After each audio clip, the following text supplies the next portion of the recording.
Hello hi എൻ്റെ എല്ലാ കൂട്ടുകാർക്കും ഡെയിലി വ്ളോഗ്സിൻ്റെ പുതിയ ഒരു വ്ളോഗിലേക്ക് വീണ്ടും സ്വാഗതം. എല്ലാവരും സുഖമായിട്ടിരിക്കുകയല്ലേ? ഞാനിവിടെ സുഖമായിട്ടിരിക്കുകയാണ്. ഇത് ശനിയാഴ്ച ഇന്ന് രാവിലെയൊക്കെ ആയിട്ടുള്ള കുറച്ച് വിശേഷങ്ങളൊക്കെ ആയിട്ടാണ് കേട്ടോ ഞാൻ വന്നിട്ടുള്ളത്. ശനിയാഴ്ച രാവിലെ വീഡിയോസൊക്കെ എടുക്കാം എന്നൊക്കെ വിചാരിച്ചു കേട്ടോ ഞാൻ. അപ്പോൾ പിന്നെ ഞായറാഴ്ച അത് അപ്ലോഡ് ചെയ്യാമല്ലോ. തലേദിവസം വീഡിയോ ഒക്കെ എടുത്തിട്ട് ഞാൻ എഡിറ്റ് ചെയ്ത് വെച്ചിട്ടുണ്ടായിരുന്നു. പിന്നെ വോയിസ് ഓവർ കൊടുത്തിട്ട് അപ്ലോഡ് ചെയ്താൽ മതി. അപ്പോൾ അന്ന് ശനിയാഴ്ച ഇവിടെ അയ്യപ്പൻ വിളക്കായിരുന്നു കേട്ടോ മുലയമ്പറമ്പത്ത് അമ്പലത്തിൽ. അപ്പോൾ അന്നദാനത്തിന് പോകണമെന്ന് വിചാരിച്ചിട്ടുണ്ടായിരുന്നു. പിന്നെ വൈകിട്ട് വിളക്കും കാണാനും പോയിട്ടുണ്ടായിരുന്നു. അപ്പോൾ രാവിലെ ഇവിടുന്ന് 11:30 ആകുമ്പോൾ ഒരു ബസ് ഉണ്ട് കേട്ടോ. അപ്പോൾ അതിന് പോവാൻ ചാച്ചുകുട്ടി ഉണ്ട്. അച്ചുവിന് ട്യൂഷൻ ഉണ്ട്, കിച്ചുമോനൊന്ന് ക്ലാസ്സും ഉണ്ടായിരുന്നു. അപ്പോൾ അവരൊക്കെ പോയിട്ടോ. അപ്പോൾ ഞാൻ ചാച്ചുവിനെയും കൊണ്ട് അന്നദാനത്തിന് പോകാമെന്നൊക്കെ വിചാരിച്ചിട്ട് നിൽക്കുകയായിരുന്നു. അപ്പോൾ അവിടെ അടുത്തുള്ളൊരു ചേച്ചി വന്നിട്ട് വേഗം നേരത്തെ പോകാമെന്ന് പറഞ്ഞപ്പോൾ പിന്നെ ചാച്ചുകുട്ടി എണീച്ചിട്ടുണ്ടായിരുന്നില്ല കേട്ടോ. അപ്പോൾ തിക്കും തിരക്കിൽ വേഗം പണികളൊക്കെ കഴിച്ച് വെച്ചതിന് ശേഷം നമ്മൾ അന്നദാനത്തിന് പോയി. അത് കഴിഞ്ഞ് വന്നിട്ടാണ് കേട്ടോ ഞാൻ വോയിസ് ഓവർ കൊടുത്തിട്ട് നമ്മൾ അന്നത്തെ ശനിയാഴ്ചത്തെ വീഡിയോ അപ്ലോഡ് ചെയ്തത്. പിന്നെ അതിന് ശേഷം വൈകിട്ട് ഞങ്ങൾ വിളക്ക് കാണാനും പോയിട്ടുണ്ടായിരുന്നു കേട്ടോ. അപ്പോൾ ഞാനും ചാച്ചുകുട്ടിയും കിച്ചുമോനും കൂടെ പോയി. അപ്പോൾ അച്ചു വന്ന് ട്യൂഷൻ കഴിഞ്ഞിട്ട് വൈകിട്ടല്ല വരിക. അപ്പോൾ പിന്നെ വന്ന് കയറി ഉടനെ പിന്നെ അവൾ ആകെ ടയർഡായിട്ടല്ലേ വരിക. പിന്നെ അവളില്ല എന്ന് പറഞ്ഞു കേട്ടോ. അപ്പം ഞങ്ങൾ 3 പേരും കൂടെ വിളക്ക് കാണാൻ പോയി. പിന്നെ അന്ന് വീഡിയോ ഒന്നും എടുക്കാനായിട്ട് പറ്റാഞ്ഞത് അതുകൊണ്ടാണ് കേട്ടോ. പിന്നെ അന്ന് എടുത്തു വെച്ചതെന്ന് വെച്ചെങ്കിൽ പിന്നെ നമുക്ക് ഞായറാഴ്ച ഇന്നലെ ഇടായിരുന്നു, അപ്ലോഡ് ചെയ്യായിരുന്നു. പക്ഷേ ഇന്നലെ തന്നെ വീഡിയോ എടുത്തിട്ട് എഡിറ്റ് ചെയ്ത് അപ്ലോഡ് ചെയ്യുമ്പോൾ റിസ്ക് ആണല്ലേ. അപ്പോൾ പിന്നെ മക്കളും ഏട്ടനൊക്കെ ഉണ്ടാവും ഞായറാഴ്ച ആകുമ്പോൾ. അപ്പോൾ പിന്നെ എന്തായാലും ഇടണ്ടെന്ന് വിചാരിച്ചു. അപ്പോൾ അതുകൊണ്ടൊക്കെയാണ് കേട്ടോ ഇന്നലെ നമ്മൾ വീഡിയോ ഇടാതിരുന്നത്.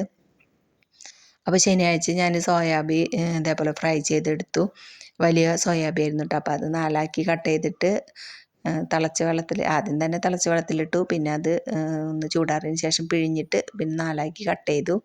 പിന്നെ അതിലേക്ക് ആവശ്യത്തിനുള്ള ഉപ്പും മുളക് പൊടിയും മഞ്ഞൾപ്പൊടി മസാലപ്പൊടിയും പിന്നെ കറിവേപ്പിലയും കൂടി ഇട്ട് കൊടുത്തിട്ട് നല്ലപോലെ മിക്സ് ചെയ്തിട്ട് അതവിടെ വെച്ചിട്ട് പിന്നെ അതേപോലെ വെളിച്ചെണ്ണയിലേക്ക് ഇട്ടിട്ട് ഫ്രൈ ചെയ്തെടുക്കുകയാണ് കേട്ടോ ചെയ്തത്. ചെറിയ തീയിലിട്ടിട്ട് ഇടയ്ക്കൊക്കെ ഒന്ന് ഇളക്കി കൊടുത്തിട്ട് അതങ്ങനെ ഫ്രൈ ആയിട്ട് വന്നോളും.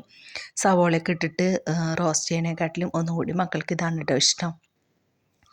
പിന്നെ ഒരു ചമ്മന്തി ഉണ്ടാക്കിയിട്ടുണ്ടായിരുന്നു. ഇത് ഞങ്ങളൊക്കെ ചെറുതിൽ സ്കൂൾ വിട്ട് വരുന്ന സമയത്ത് ചിലപ്പോൾ കറിയൊന്നും ഉണ്ടാവില്ല കേട്ടോ. പിന്നെ ചായയൊക്കെ വെക്കാനായിട്ട് അമ്മയൊന്നും ഉണ്ടാവില്ലല്ലോ. അപ്പോൾ ആ സമയത്ത് ഞങ്ങൾ ഉണ്ടാക്കുന്ന ഒരു ചമ്മന്തിയാണ് കേട്ടോ ഇത്. അപ്പോൾ ഈ ഒരു ചമ്മന്തി കാണുമ്പോൾ നമുക്ക് കുറേ ഓർമ്മകളുണ്ട്. അപ്പോൾ അത് ചുവന്നുള്ളി വേണമെങ്കിൽ വെളുത്തുള്ളി എടുക്കാം കേട്ടോ. ഞാനിപ്പോൾ ചുവന്നുള്ളി മാത്രമേ എടുത്തുള്ളൂ. ചുവന്നുള്ളി ചതച്ചിട്ട് അതിലേക്ക് ഉപ്പും മുളക് പൊടിയും പിന്നെ ആവശ്യത്തിനുള്ള പുളിയും കുറച്ച് വെളിച്ചെണ്ണയും കൂടി ചേർത്തിട്ട് കൈ കൊണ്ട് നല്ലപോലെ മിക്സ് ചെയ്തെടുക്കുകയാണ് കേട്ടോ ചെയ്യുന്നത്. അത് സ്പൂണൊക്കെ വെച്ചിട്ട് മിക്സ് ചെയ്യുന്നതിനെക്കാട്ടിലും കൈ കൊണ്ട് നല്ലപോലെ മിക്സ് ചെയ്തെടുക്കുമ്പോഴാണ് കേട്ടോ നല്ലൊരു ടേസ്റ്റ് ഉണ്ടാവുന്നത്. അപ്പോൾ ഇത് അച്ചുമോൾക്ക് ഇവിടെ നല്ല ഇഷ്ടമാണ് കേട്ടോ. ഇടയ്ക്ക് അച്ചു ചോദിക്കാറുണ്ട് ഇത് ഉണ്ടാക്കി തരുമെന്ന്. അപ്പോൾ അന്ന് ഞാൻ ഈ സോയാബീൻ ഫ്രൈയും പിന്നെ ഈ ഒരു ചമ്മന്തിയാണ് കേട്ടോ അച്ചുവിന് കൊടുത്തു വിട്ടത്. പിന്നെ പരിപ്പും കുമ്പളങ്ങയും തക്കാളിയൊക്കെ കൂടിയിട്ട് ഒരു കറിയും കൂടെ വെച്ചു. പിന്നെ പുട്ടും പഴം പുഴുങ്ങിയതാണ് കേട്ടോ. ഇവിടെ മക്കൾക്ക് വലിയ താല്പര്യമില്ല കേട്ടോ. എന്ത് ചായക്ക് കടിയാണെങ്കിലും കറിയുള്ള കടികളാണ് കേട്ടോ ഇഷ്ടം. പുട്ടിനാണെങ്കിൽ കടലക്കറി വേണം. ഇനിയിപ്പോൾ പഴം പുഴുങ്ങിയത് അല്ലെങ്കിൽ ചെറുപഴമൊക്കെയാണെന്ന് വെച്ചെങ്കിൽ അവരുടെ ഫേസൊക്കെ പോകും കേട്ടോ. അപ്പോൾ രാവിലെ ചീച്ചുമോ എണീച്ച് വന്ന ഉടനെ തന്നെ അടുക്കളയിൽ വന്നിട്ട് എന്താ ചായക്ക് കടിയെന്നാണ് കേട്ടോ നോക്കാറുള്ളത്. അപ്പോൾ അന്ന് പുട്ടും പഴം പുഴുങ്ങിയതും കണ്ടപ്പോൾ വലിയ തെളിവില്ല കേട്ടോ. അങ്ങനെ പോയി. പിന്നെ ചായയൊക്കെ വെച്ചിട്ട് അതൊക്കെയാണ് കേട്ടോ മക്കൾക്കൊക്കെ അന്ന് കൊടുത്തു വിട്ടത്. ഒരു ചാറ് കറി അങ്ങനെ കൊണ്ടുപോകാൻ ഇഷ്ടമില്ല കേട്ടോ. അതുപോലെ എന്തെങ്കിലും ഉപ്പേരി ആണെങ്കിൽ അങ്ങനെ ഫ്രൈ ചെയ്തത് പിന്നെ കോളിഫ്ലവറൊക്കെ അങ്ങനെ എന്തെങ്കിലും അങ്ങനെയൊക്കെയാണ് കൊണ്ടുപോകാറുള്ളത്. മുട്ട ഒക്കെ കൊണ്ടുപോകും. അങ്ങനെ അത് കഴിഞ്ഞു. പിന്നെ ഇന്ന് രാവിലെ എടുത്തതാണ് കേട്ടോ ബാക്കിയുള്ളതൊക്കെ. അപ്പോൾ ഇന്ന് രാവിലെ ഞാൻ ചപ്പാത്തിയാണ് കേട്ടോ ഉണ്ടാക്കിയത്. അപ്പോൾ ഇന്നലെ വൈകിട്ട് തന്നെ ചപ്പാത്തിക്കുള്ള മാവൊക്കെ കുഴച്ച് ഒരു ബോക്സിലാക്കി വെച്ചിട്ടുണ്ടായിരുന്നു കേട്ടോ ഉരുളകളാക്കിയിട്ട്. അപ്പോൾ ഇന്ന് രാവിലെ എടുത്ത് ഉണ്ടാക്കാനായിട്ട് നല്ല എളുപ്പമാണ്. അപ്പോൾ അതൊക്കെ പരത്തി വെച്ചു. പിന്നെ ചൂടാനായിട്ട് നിന്നില്ല കേട്ടോ. വേഗം തന്നെ അടുപ്പിലാണ് ചോറൊക്കെ വെച്ചത്. അപ്പോൾ തീയൊക്കെ പിടിപ്പിക്കാനായിട്ട് നിന്നു. അപ്പോൾ നല്ല കനമുള്ള വിറകായതുകൊണ്ട് തന്നെ തീ പിടിക്കാൻ ഇത്തിരി ബുദ്ധിമുട്ടാണ് കേട്ടോ. പുകഞ്ഞിട്ടൊന്നുമല്ല, അടുപ്പിൻ്റെ കുഴപ്പമൊന്നുമല്ല. ഇത് തീ പിടിച്ച് കിട്ടാനായിട്ട് ചുള്ളൽ വിറകൊന്നും അല്ലല്ലോ, കനം കുറഞ്ഞ വിറകൊന്നുമില്ല. അപ്പോൾ അതൊക്കെ അത്യാവശ്യം കനമുള്ള വിറകല്ല. അപ്പോൾ കുറച്ച് നേരം അതുമ്പോൾ നിന്നു കേട്ടോ. തീ പിടിച്ച് കിട്ടാനായിട്ട്. അപ്പം ഞാൻ ഇന്ന് എന്തായാലും നമ്മുടെ ചേമ്പും തണ്ടുണ്ടല്ലോ അത് കറി വെച്ച് നോക്കാമെന്ന് വിചാരിച്ചു. 2 ദിവസമായിട്ട് ഞാൻ വെക്കണം വെക്കണം എന്നിങ്ങനെ വിചാരിക്കുന്നു. ഇന്നലെ പിന്നെ ചിക്കൻ മേടിച്ചിട്ടുണ്ടായിരുന്നു കേട്ടോ. പിന്നെ പരിപ്പും മുരിങ്ങയുടെ ഇലയും കറിയും കൂടെ വെച്ചിട്ടുണ്ടായിരുന്നു. അപ്പം ഞാൻ വിചാരിച്ചു കേട്ടോ അത് വെച്ചെങ്കിലോ എന്ന്. അപ്പം ഇന്നലെ നമ്മൾ പിന്നെ വീഡിയോ എടുത്തിട്ടുമില്ലല്ലോ. അപ്പം ഇന്ന് എന്തായാലും വീഡിയോ എടുക്കുമ്പോൾ നമുക്കത് വെക്കാമെന്ന് വിചാരിച്ചു. അപ്പം ഇന്ന് പൊട്ടിച്ച് കൊണ്ടുവരുന്നതൊക്കെ കാണിക്കാമെന്നൊക്കെ വിചാരിച്ചതാണ് കേട്ടോ. പിന്നെ പറ്റിയില്ല, രാവിലെ എനിക്ക് നേരം വൈകി. അപ്പോൾ പിന്നെ എടുപിടുന്നതിനുള്ള പണിയായിരുന്നു കേട്ടോ. അപ്പോൾ പകുതി അതിന് ശേഷമാണ് ഞാൻ വീഡിയോ എടുക്കാമെന്ന് വിചാരിച്ചത്. പിന്നെ ഇപ്പോൾ എന്താ നമ്മൾ വീഡിയോ എടുക്കുകയല്ല, നമ്മുടെ വീട്ടിലുള്ള ഈ ജോലികളൊക്കെ ചെയ്യണതൊക്കെ തന്നെയല്ലേ നമുക്ക് വീഡിയോ എടുക്കാനായിട്ട് പറ്റുള്ളൂ. അപ്പോൾ പിന്നെ എന്തായാലും കുറച്ച് കഴിഞ്ഞതിന് ശേഷം ഞാനൊരു സൈഡിൽ അങ്ങനെ ക്യാമറ സെറ്റ് ചെയ്ത് വെച്ചു കേട്ടോ. അപ്പോൾ ചപ്പാത്തി ഉണ്ടാക്കുന്നുണ്ട്. പിന്നെ അതിലേക്ക് ഒരു ഉള്ളിക്കറിയാണ് കേട്ടോ ഉണ്ടാക്കിയത്. പെട്ടെന്ന് തൊണ്ടതായിട്ട് ചുമക്കുകയാണ് കേട്ടോ. അപ്പോൾ സൗണ്ടൊക്കെ പെട്ടെന്ന് പോയി. അപ്പോൾ അതിലേക്ക് ചപ്പാത്തിയിലേക്ക് ഒരു ഉള്ളിക്കറിയാണ് കേട്ടോ ഉണ്ടാക്കിയത്. നമ്മൾ കടയിൽ നിന്നൊക്കെ പൊറോട്ടയൊക്കെ മേടിക്കുമ്പോൾ ഉള്ളിക്കറി കിട്ടുമല്ലോ, അതേപോലത്തെ ഉള്ളിക്കറിയാണ് കേട്ടോ ഉണ്ടാക്കിയത്. അപ്പം നമ്മുടെ കുക്കറിലേക്ക് സവോള അരിഞ്ഞതും വെളുത്തുള്ളിയും ഇഞ്ചിയൊക്കെ ചതച്ചതും ഇട്ട് കൊടുത്തിട്ട് വെളിച്ചെണ്ണ ഒഴിച്ചിട്ട് ഒന്ന് വഴറ്റിയെടുക്കുക. എന്നിട്ട് അതിലേക്ക് മല്ലിപ്പൊടി, മുളക് പൊടി, മഞ്ഞൾപ്പൊടി, മസാലപ്പൊടിയൊക്കെ ഇട്ടിട്ട് തക്കാളിയും കൂടെ ഇട്ട് കൊടുത്തിട്ട് തിളച്ച വെള്ളം പഴിക്കും. ഞാൻ കെറ്റിലിൽ 1 കപ്പ് വെള്ളം തിളയ്ക്കാനായിട്ട് വെച്ചിട്ടുണ്ടായിരുന്നു. അപ്പോൾ വെള്ളം നമ്മുടെ ആവശ്യത്തിനുള്ള ഗ്രേവിക്ക് അനുസരിച്ചിട്ടുള്ള വെള്ളം ഒഴിച്ച് കൊടുത്തിട്ട് ആവശ്യത്തിനൊക്കെ ഉപ്പിട്ട് കൊടുത്തിട്ട് അതങ്ങനെ അടച്ച് വെച്ചു. 2-3 വിസിൽ വന്നപ്പോൾ ഓഫ് ചെയ്തിട്ടുണ്ടായിരുന്നു. അപ്പം നമ്മുടെ സവോളയും തക്കാളിയൊക്കെ നല്ല സോഫ്റ്റായിട്ട് വെന്ത് നല്ല തിക്ക് ഗ്രേവി ആയിട്ട് വന്നോളൂ കേട്ടോ.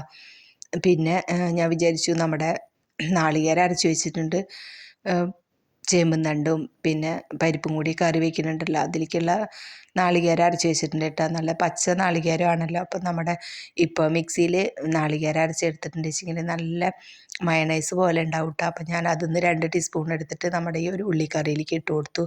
എന്നിട്ട് അപ്പോൾ നല്ല കട്ടിയായിട്ടുണ്ടായിരുന്നു കേട്ടോ ഗ്രേവി. അപ്പോൾ കുറച്ചും കൂടി തിളച്ച വെള്ളം ഒഴിച്ച് കൊടുത്തിട്ട് ഇത്തിരി ലൂസാക്കി എടുത്തു.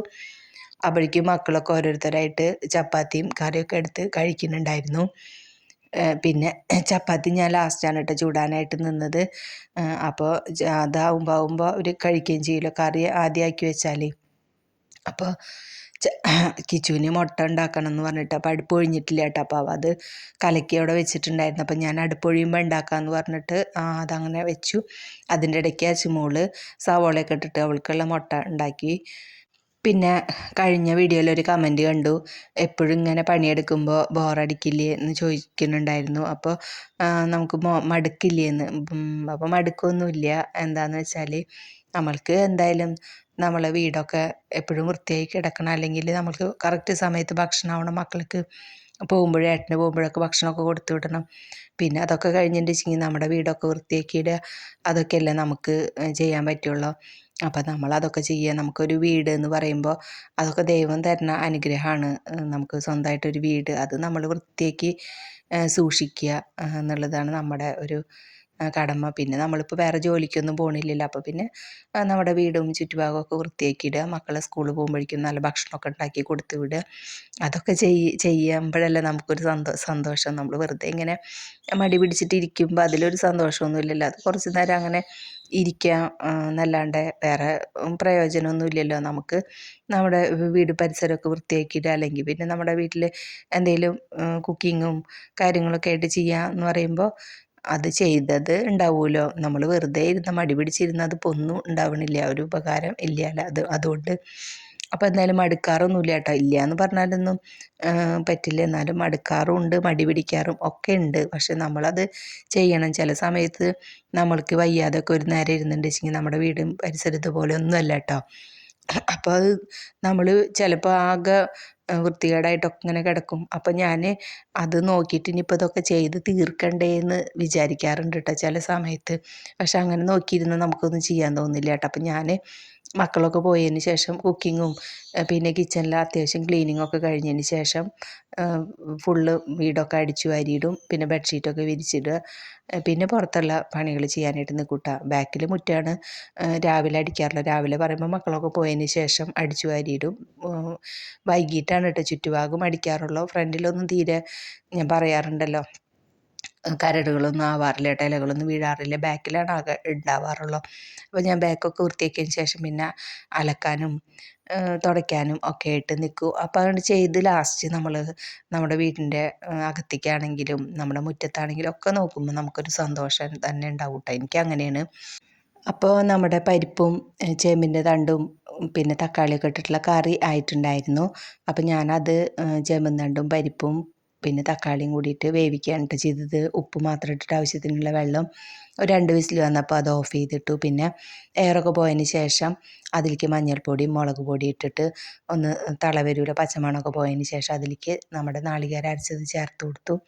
ചെറുങ്ങനെ തള വരുന്ന സമയത്ത് നമ്മുടെ ചീനിച്ചട്ടിയിൽ കടുകും പിന്നെ വറ്റൽമുളകും കറിവേപ്പിലൊക്കെ ഇട്ട് പൊട്ടിച്ചിട്ട് ഇത് അതിലേക്ക് ഒഴിച്ചു കൊടുത്തു. പിന്നെ ചായ വെച്ചു വിട്ടു. അപ്പോൾ മക്കൾക്കും ഏട്ടനൊന്നും ചായ വേണ്ടല്ലോ, അപ്പം എനിക്കും അമ്മയ്ക്കും ചാച്ചിക്കുട്ടിക്കുള്ളതാണ് കേട്ടോ. അപ്പോൾ ലാസ്റ്റ് ഇത് ചായയും കൂടെ വെച്ചു. അപ്പോഴേക്കും മക്കൾക്കൊക്കെ പോകാനായിട്ടുണ്ടായിരുന്നു. അപ്പോൾ അവരൊക്കെ പോയി. ഏട്ടൻ്റെ കൂടെയാണ് കേട്ടോ പോയത്. അത് കഴിഞ്ഞ് ചാച്ചിക്കുട്ടി എണീച്ചിട്ടുണ്ടായിരുന്നില്ല കേട്ടോ. വേഗം ചാച്ചുവിനൊക്കെ എണീപ്പിച്ച് പല്ലൊക്കെ തേപ്പിച്ച് ഭക്ഷണമൊക്കെ കൊടുത്തിട്ട് അവൾ തന്നെ പറഞ്ഞയച്ചു. അത് വന്നതിന് ശേഷം ഞാനിത് നമ്മുടെ വീട് മൊത്തം ക്ലീൻ ചെയ്തു കേട്ടോ.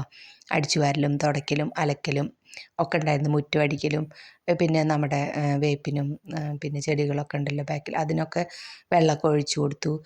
ചിലതിന് തടമൊക്കെ പിടിച്ചു കൊടുത്തിട്ടൊക്കെ മുറ്റടിക്കുന്ന കൂട്ടത്തിൽ തന്നെ ഞാൻ പുല്ലൊക്കെ ഉണ്ട് പറിച്ച് കളയാറുണ്ട് കേട്ടോ. അപ്പോൾ അധികം ഉണ്ടാവില്ല. ഇതിനായിട്ട് മെനക്കെട്ടിരിക്കുമ്പോൾ നമുക്കും ഒരു മടുപ്പ് വരും. മഴക്കാലമൊക്കെ ആവണ സമയത്ത് മഴയൊക്കെ പെയ്യും പെട്ടെന്ന് പുല്ലൊക്കെ വരും കേട്ടോ. അപ്പോൾ ആ സമയത്തൊക്കെ ഉച്ചതിരിഞ്ഞിട്ടൊക്കെ പുല്ല് പറിക്കാനായിട്ട് ഇരിക്കാറുണ്ട് കേട്ടോ. ഇപ്പോൾ എന്ന് പറയുമ്പോൾ അത്ര അധികം ഇല്ല. അപ്പോൾ കാണുന്ന പുല്ലൊക്കെ മുറ്റടിക്കണ കൂട്ടത്തിൽ തന്നെ ഒക്കെ പറിച്ച് കളയും. അപ്പോൾ നമ്മുടെ ഇന്നത്തെ വീഡിയോ നിങ്ങൾക്ക് ഇഷ്ടപ്പെട്ടു എന്ന് വിചാരിക്കുന്നു. നാളെ അപ്പോൾ പുതിയ വീഡിയോ ആയിട്ട് വരാം. എല്ലാവർക്കും ബായ്.